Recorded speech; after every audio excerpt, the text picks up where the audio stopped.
رجعنا مع حضراتكم مرة تانية في بيت العيلة، والفقرة الثانية اللي بنتكلم فيها عن الخلافات الزوجية، خيانة أم نزوة، مع ضيفتنا وضيفتكم الكاتبة والأديبة دكتور منى حسين. برحب بحضرتك مرة أخرى دكتور منى.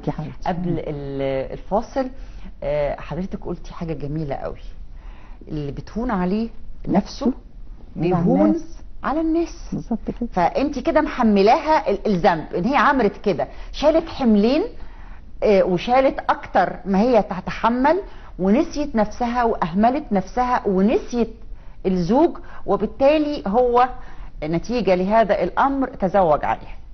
شوفي، محدش يشيل فوق طاقته، ولما احنا هنهتم بالاخرين لازم نهتم بنفسنا، دي ما فيهاش فصال طبعا. لما انا اهمل، يعني كل ما كانت المرأة متعلمة تعليم كويس، عندها كارير كويس، مهتمة بمظهرها كويس، ولادها هيتشرفوا بيها، زي زوجها نفس الحكاية. صحيح. لكن لو هي اهملت بنفسها هيقدروا ياخدوا مامتهم في كل مكان؟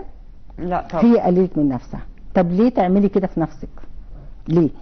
عيشي واعتني بالناس، ما قلتلكيش تتخلي عن اي دور من ادوارك، لكن ما تنسيش نفسك. ما تنسيش نفسك. في نماذج، يعني في سيدات عاملات وفي مناصب وفي يعني مراكز مرموقه، وبرضه بتربي ولادها، وبرضه ناجحه كزوجه وناجحه في بيتها، يعني مش عذر. بس انا هي عامله نفسها الوضع.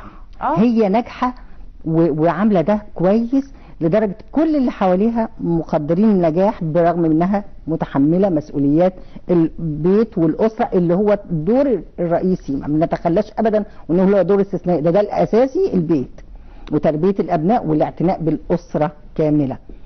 لكن هي بتنجح في مجال، هي عارفه تعمل، بتمانج ده، بتدير حياتها بالشكل الصح كل الوقت. جزء للاسره طول ما هي في اسرتها، تروح الشغل بتفصل زي ما بقول. يعني انا من الناس اللي بتحب تعمل كده، يعني انا اقول لك انا الشغل اغير بقى شويه، طب خلصت من الشغل في بعض المشاكل انا راجعه البيت، فتلاقي نفسك ايه؟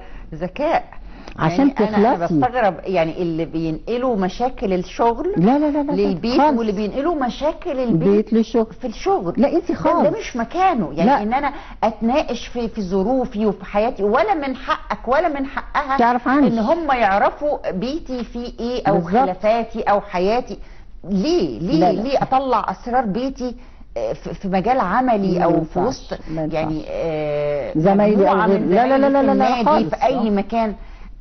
لا، هي الخصوصيه، زي ما احنا نرجع تاني ونقول برضو الخصوصيه. احنا في حياتنا عموما، ولا لمامتها واخواتها في كل لحظه، دايما ديري الموقف ودرايتك بطبيعه زوجك وبحياتك، عارفه تعملي ده كويس. صحيح. فما تخليش حد يتدخل، لان تدخل طرف اخر مهما كان هيعمل مشكله، يعني لان هو بيتصرف بطريقه هو مش عارف علاقتنا شكلها ازاي. لان هو مش منوقف، هو بره. يعني الزوجه عارفه الكي بتاعت زوجها، حتى لو اختلف معاها في حاجات، لكن هي عارفه بعد شويه لما يهدى المفتاح او الدخله، هي الدخله دي. هو نفس الحكايه معاها. فازاي نتراضى وازاي نتكلم، دي حاجه خاصه جدا مش كل الناس تعرف. صحيح.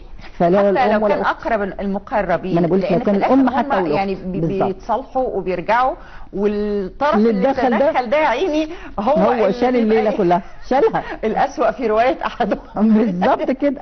مامتك قالت لا، ده باباكي قال، ده فاكره بابا لما قالت مش عارفه ايه، انت فاكره ماما، وهكذا ما بينساش. طيب في الموقف ده هو كده يعني نقدر نقول عليه خاين، ولا كانت مجرد نزوة، ولو الأمور رجعت مرة أخرى وهي بدأت تهتم يعني هتروح لحالها؟ شوفي الحكاية دي ده مترتب على ما بعد.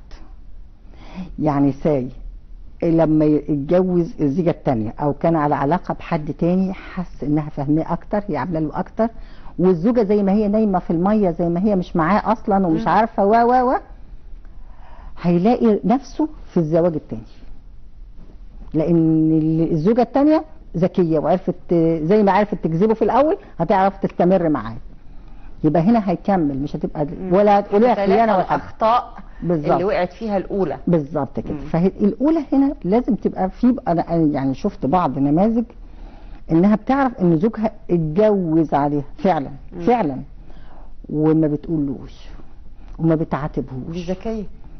فبتقعد، ده بالعكس، ده بتلاحظ بقى ان هو جاي من بره كمان جايب لها هدايا وجايب لها، هو حاسس من جواه ان هو مذنب في حقها، فهو عارفه اللي بيكفر عن خطأه وذنبه ده. حد يكتشفني.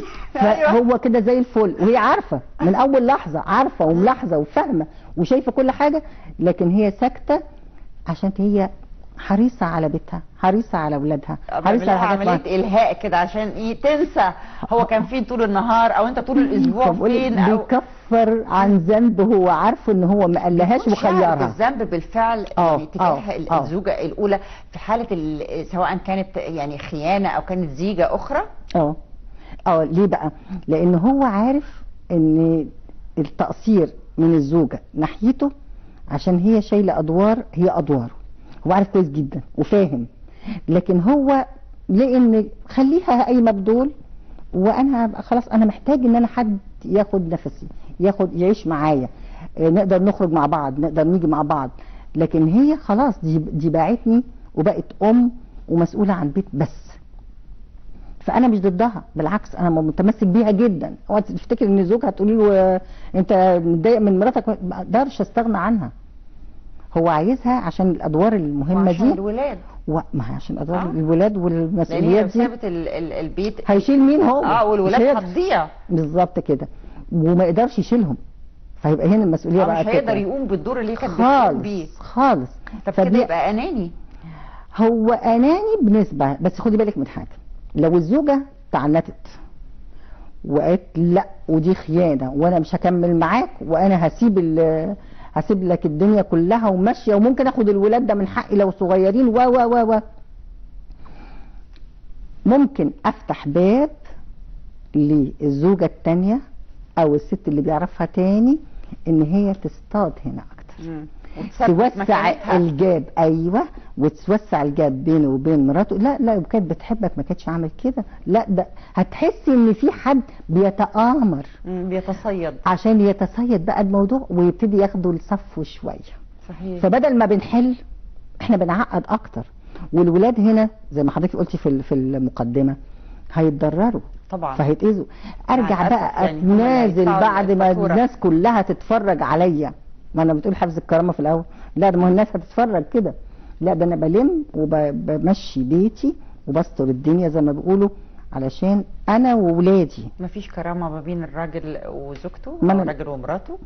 في، بس ده في الحد اللي احنا نقدر نرسمه قدام بعد الشر، يعني ما يكونش حد بيهين حد، ما يكونش حد بيعمل حد.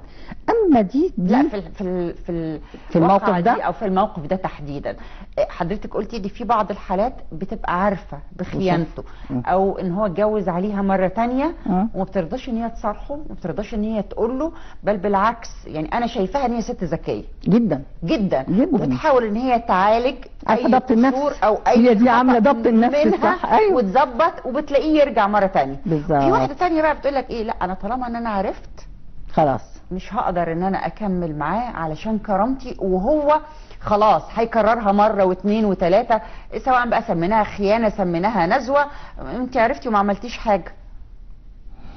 ما هو الكلام ده لو كان نجح، ما هو لو واحده ثانيه وثالثه ورابعه دي لو كان نجح، ما هو كده خاب يعني رسمي نظمي فهم. فما ينفعش، هيحس هنا بالمشكله. لكن ومش صدقيني في مواقف كتيره البادجت الماليه بتبقى مهمه تحكم. طبعا. فمش هيقدر يعني دلوقتي خليك في مسؤولياتك وده، واحمد ربنا ان الزوجه مخففه عنك شويه، انها عامله عنك شويه، وحاول انت لو هي مقصره وراجعه لورا شويه او عارف كلمه منخرطه في ادوارها الرئيسيه اللي هي خف عنك فيها اعباء، حاول تدعمها، حاول تشركها، حاول تقرب منها. هنا هتلاقي غيرها مختلف، يلفت نظر، لان التاني من غير ما الفت انا هشارك. هي دي صدقيني انا اقول في مشكله يلفت نظرها في حاله اذا كانت هي مهمله في نفسها او كذا او بتهمله يعني او مفيش وقت مخصص ليهم مع بعض. ليهم مع بعض، منشغله بالولاد، منشغله بالبيت، منشغله بالمطبخ، هتاكلوا ايه، هتشربوا ايه، وهكذا. أيوة. لا يعني كده انت مش زوجه ومش ام ناجحه. بالظبط. هنا مديره منزل مش زوجه، هي مديره منزل، هي قايمه بالادوار دي كلها وقاعده بالولاد وقايمه بكل الخدمات وبتعمل له هو كل حاجته، لكن عارفه زي حد مأجور. والزوجه مش حد مأجور طبعا، الزوجه شريك حياه، فلازم يبقى التعامل ان احنا عايشين مع بعض ونتفاعل مع بعض. الاحترام والتقدير والموده، يعني زي ما ربنا يعني الاحترام كمان، ان انا هطبطب عليها، هشاركها انت محتاجاني في ايه، طب اعمل لك ايه، طب اجي في مناسبات كتيره تلاقيني ولو ورده اجيبها لها اقول لها كل سنه وانت طيبه، وانا معدي لقيت الورد انا عارف انك بتحبي الورد. ابسط حاجه ممكنه بترضي المراه وتسعدها، هتسعدها. يعني مش شرط انك انت تجيب لها حاجه لا مش شرط انك انت تغرم، لا حاجه بسيطه، مجرد ورده رمزيه، مجرد ان هي ما تعمل الاكل تقول لها تسلم ايديكي على الاكله اللي هي عملتها الحلوه. يعني او الكلمه الحلوه بالظبط. فلازم نعمل ده اساس. ما مش عايزه القي اللوم دايما على حد واحد، لان لازم احنا الاثنين دلوقتي لازم نهتم بحياتنا، لازم ما نهملش بعض، لازم نقرب لو لقينا نفسنا بعدنا شويه نعمل اي حاجه نقرب عارفه ان هتفكرنا بقى بعلاقتنا في بداياتها انا عارفه ان انت بتحب كذا، معلش انا الفتره اللي فاتت دي ما كنت مشغوله شويه فعملت لك ده. مفيش مشكله، هو نفس الحكايه هيعمل كده لطيفه لذيذه كده وهو كمان اللي ناقصه ايه. ما انا كزوجه ببقى عارفه ايه اللي في دولابه وايه اللي محتاجه فهجيبها له. انا لقيت عندك مشكله في حاجه معينه او مش عندك حاجات معينه فيها قصور جبتها لك. هنا هنبتدي نفتح الباب، عارفه نفتح الباب لعوده العلاقات لعادتها القديمه، لعلاقتنا اللي بديناها بود ومحبه وبحب، فهماني؟ فهنعيش صح. انما كل واحد نبتدي كل واحد ايه اصلا انا اتضايقت يتصيد بقى للاخر والتاني خلاص، يعني هندخل فهنلاقي كل واحد ما تزعلش مني من المشاكل مش هتنتهي. لو للزوج او للزوجه هتلاقي، خدي بالك ما احنا اتكلمنا ان هو الزوج بس، طب ما ممكن الزوجه هي نفسها تنفر من الحياه يعني يقع عليهم الخطا. بالظبط. دكتور منى حسين الكاتبه والاديبه، شرفتينا دكتور منى، وسعداء بوجود حضرتك معانا وبالنصح والارشادات الجميله لكل زوج وزوجه من اجل اسره سعيده وهادئه. ميرسي ليكي. شكرا يا فندم. العفو. بشكركم على متابعتكم لينا في بيت العيله. ان شاء الله هنلقاكم مع فقرات جديده ومتنوعه تهم كل افراد الاسره. شكرا لكم ونراكم ان شاء الله على خير دائما.